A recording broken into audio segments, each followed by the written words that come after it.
See, the thing is, we're making a judgment based on the idea that we're not toxic. And those people who we think are toxic probably are looking at us and saying, why is that person so toxic? Toxic really is a judgment that we're making. We have to be very careful when we live in a glass house not to throw stones. I, for every person who you can find who you think is toxic, if I was to walk around with you and spend time with you, I could probably find 15 who thought you were toxic. And so let's take care that we don't have this kind of lens of toxicity through which we're looking at the world. See, the thing is, if we're looking around and we're seeing everything and everyone, so many people toxic, we have to ask questions about the lens through which we're seeing. Because actually, the world is a world of divine beauty, and everyone is evolving just like you. Perhaps you forgot that once upon a time you were far less evolved than you are today in your new haughty position of deciding that so many people are toxic.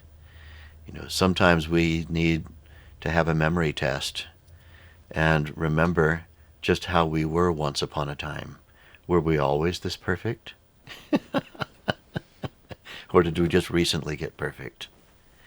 So, let's see if we can improve the lens, because the fact is, what's going on out there is nothing but evolution.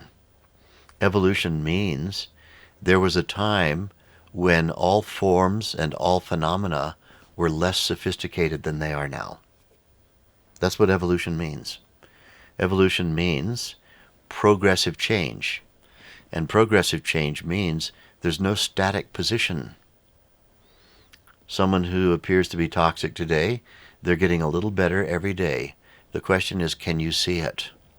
If you don't have the eye to see it, you need to practice your Vedic meditation twice a day with more diligence and listen to more of my lectures.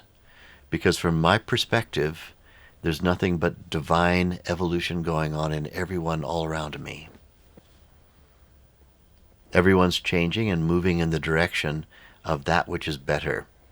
Now, some of those people, through worthy inquiry, may need your help to move from a less sophisticated state to a more sophisticated state. If they haven't asked you yet, there may be a reason. Perhaps you're not inspiring them.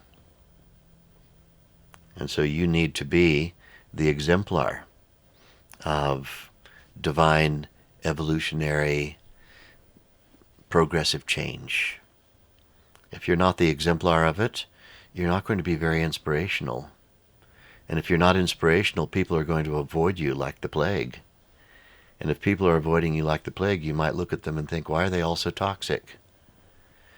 So we have to take care when we're making judgments about the world, because what the truth of it is that we are experiencing the world through our own consciousness state.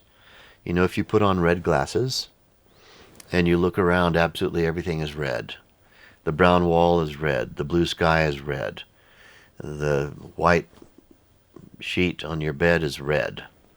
If you take off the red glasses and put on green glasses, everything's green.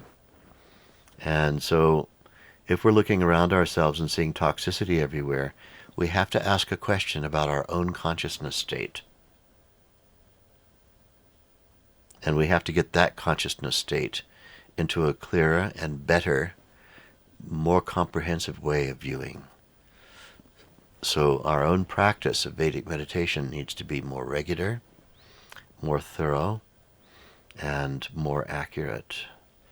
And then we'll develop the capacity to see the world through the divine lens of unity consciousness, where all we can see everywhere we look is an evolutionary process going on.